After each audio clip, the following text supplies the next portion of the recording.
موجودہ دور میں، اس صدی میں۔ اب وہ ذرا سنیے قرآن کا ایک معجزہ۔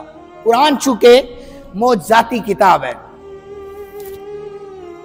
یہ آپ اگر یوٹیوب پہ جا کر سرچ بھی کریں نا، ڈاکٹر مورس بوکے کے حوالے سے، ڈاکٹر مورس بوکے کے حوالے سے آپ دیکھیں، اس کی پوری ہسٹری پڑھیں آپ۔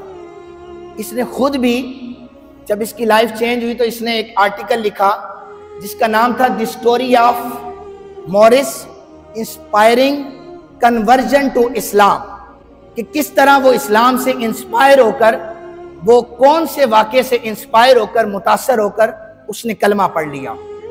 اور پھر اس نے کتاب لکھی the Bible of Quran and science, اس حوالے سے اس نے کتاب لکھی۔ اب میں عنوان بیان کر رہا ہوں، پس منظر دے رہا ہوں آپ کو۔ حضرت جناب موسیٰ علیہ السلام، اب یہ سنیے گا ذرا، یہ جوان بھی سنیں، بچے بھی سنیں۔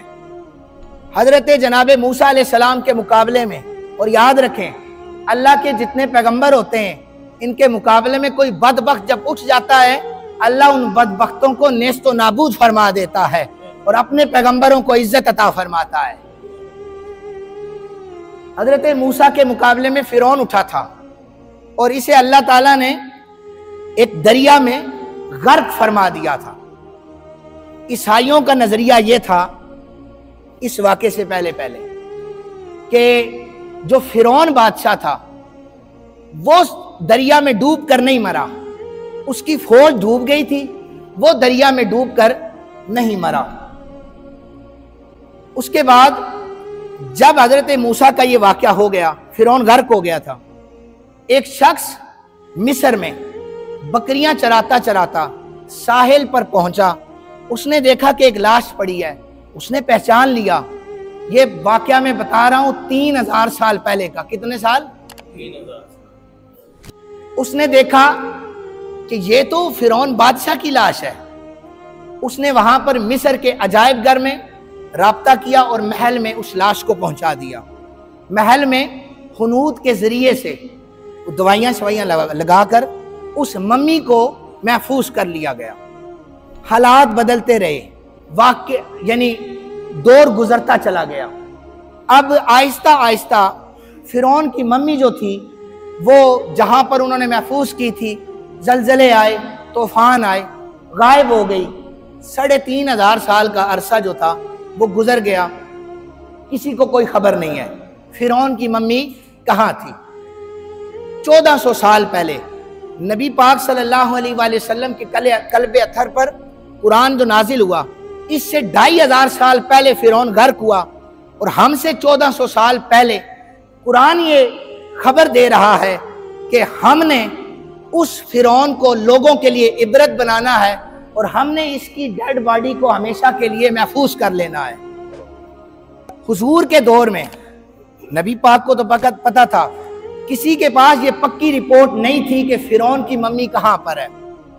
آج سے 200 سال پہلے، تقریباً 200-150 سال پہلے، 1891 میں 1891 میں فرعون کی لاش کی خبر مل گئی۔ 200 سال پہلے ایک شخص جو انتہائی اعلیٰ درجے کا چور تھا، یہ نوادرات کی چوری کیا کرتا تھا، کھوج لگا کر، سرنگیں کھود کر یہ چوری کیا کرتا تھا۔ اسے خبر ملی کہ فلاں جگہ پر عجائب گھر میں فلاں جگہ پر کچھ چیزیں موجود ہیں۔ اس نے محل کے نیچے سے جب سرنگ کھودی، اسے پولیس نے پکڑ لیا، اسے تو جیل میں بند کر دیا، لیکن پولیس نے کھوج لگائی کہ یہ اعلیٰ پائے کا چور ہے، تو کوئی نہ کوئی چیز یہاں پر موجود ہوگی۔ انہوں نے وہاں پر دیکھا تو وہاں پر بہت زیادہ ڈیڈ باڈیز موجود تھی، وہاں پر کافی ساری جو لاشیں تھیں ان کو حنوط کر کے وہاں پر رکھا گیا تھا۔ تو جب وہاں پر لاشوں کو محفوظ کیا گیا تھا تو ان پر ایک ایک تختی لگا دی گئی تھی کہ اس کا فلاں نام ہے، فلاں نام ہے، فلاں نام ہے۔ انہوں نے دیکھا تو لکھا ہوا تھا یہ تو مصر کا بادشاہ فرعون ہے۔ اس کو دوبارہ انہوں نے پروٹوکول سے اپنے عجائب گھر میں سجا دیا۔ میں آپ کو قرآن کی حقانیت بتا رہا ہوں، یہ ذرا سنیے گا۔ दोबारा अजायब घर में रखा। कुछ साल गुजरे, अब मौजूदा इस सदी में मिस्र के लोगों ने देखा उससे स्मेल आना शुरू हो गई, दोबारा उसे सेव करना चाहते थे। उन्होंने फ्रांस से राब्ता किया। फ्रांस और मिस्र के साइंसदान बैठे, उन्होंने उस पर एक्सपेरिमेंट किए, तजर्बात किए। उन्हें अब ये डॉक्टर मोरिस बुकेल जो था, ये उन साइंसदानों का लीडर था और ये उनका सरबराह था। इसने जब तजर्बात किए तो इसे पता ये चला कि इन लाशों में एक लाश ऐसी है जिसकी मौत पानी के अंदर हुई है। जिसकी मौत कहां पर हुई है? पानी के अंदर। ईसाइयों का नजरिया था कि फिरौन पानी में गर्क नहीं हुआ, और ये भी ईसाई था। इसने कहा ये जो डेड बॉडीज पड़ी हैं, इनमें से इसकी मौत जो है वो हुई है पानी के अंदर। उसने फ्रांस में इस लाश को महफूज करने के लिए राब्ता किया कि इसको फ्रांस शिफ्ट किया जाए।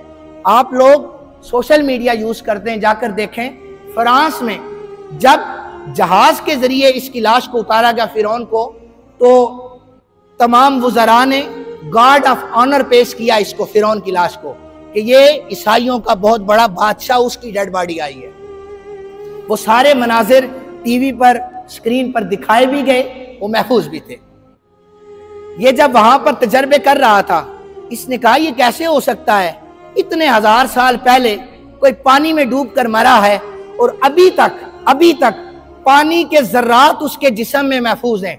वो अभी ये बयान कर रहा था, साथ बैठे एक साइंसदान ने उसके कान में कहा, तुम्हें तो अब हैरानगी हो रही है, एक मुस्लिम कौम है जो ये कहती है कि हमारे कुरान में हर चीज का हल है और लिखा हुआ है, तुम अगर उसको पढ़ो तो उसमें ये लिखा हुआ है कि हम इसको इबरतनाक सजा देंगे, जमाने वालों के लिए इबरत बना देंगे और क़यामत तक इसकी डेड बॉडी को महफूज कर लेंगे। तुम कहते हो कि पानी के जर्रात कैसे आए हैं, कुरान ने ये 1400 साल पहले बताया है। अब इस सदी में डॉक्टर मोरिस ने फिर उसके बाद इसने अरबी सीखना शुरू कर दी। ये अरबी जब इसने सीखी, फिर इसने कुरान का मुताला शुरू किया। सऊदी अरब में एक कॉन्फ्रेंस हो रही थी, इसने अपने तजर्बात को वहां पर बताया कि मैंने एक्सपेरिमेंट किए हैं फुला लाशों पर। तो उसको वहां पर बैठे हुए एक कारी कुरान साइंसदान ने कहा, तुम कहते हो तुमने तजर्बे किए हैं और तुम्हें उसके जिस्म से पानी के खुलिये मिले हैं। सुनो, कुरान ने 1400 साल पहले तजर्बा कर लिया था। फल यौमन नज्जी का बी बदनी का लितकून लिमन खल्फ का आया, हम इसके बदन को क़यामत तक महफूज कर देंगे। और फिर कुरान ने कहा, वाइन्ना कसीरम मिनन नासी अन आयातिना लगाफिलून, और अक्सर लोग हैं हमारी निशानियों से बेखबर बैठे हुए हैं। हमने कुरान में बता दिया है कि ये काम होगा और ये होकर रहेगा।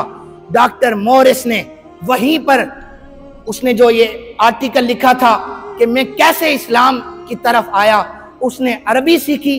50 साल की उम्र में उसने कलमा तय्यबा पढ़ा और दीन इस्लाम में दाखिल हो गया। ये चीज बताने का मकसद ये है, मैंने अहादीस से भी बताया और मौजूदा दौर से भी बताया, कुरान की हकानियत आपको बताई है कि कुरान ने जो खबरें 1400 साल पहले दी हैं वो खबरें हो रही हैं।